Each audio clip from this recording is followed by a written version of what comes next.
এই পেনে কতগুলো পেঙ্গুইন আছে সেটা তো তোমরা খুব ইজিলি বলে দেবে, কিন্তু এই পেনে কতগুলো মাইক্রোব আছে সেটা কি তোমরা বলতে পারবে? পারবে না তো, কারণ এটাকে খালি চোখেই দেখা যায় না, আমাদের প্রয়োজন হয় মাইক্রোস্কোপের।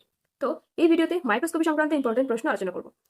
মাইক্রোস্কোপিতে তোমাদের সিলেবাস খুবই কম, মাত্র 7টা মাইক্রোস্কোপি আছে, যেটার তোমাদের সম্পূর্ণ ওয়ার্কিং মেকানিজম, বেশি না 5-6 লাইনে, এবং তাদের ফাংশন এবং তাদের মধ্যে কি কি পার্ট থাকে সেগুলো পড়তে হবে। ঠিক আছে, তোমরা একটা ছক করলে ভালো হয়, তোমাদের মনে থাকবে।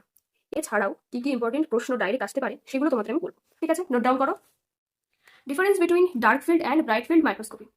তারপর পড়বে what is resolution and it's formula. Resolution থেকে একটা খুব সুন্দর প্রশ্ন হয়, why does transmission electron microscope have much greater resolution than light microscope? Ready করো।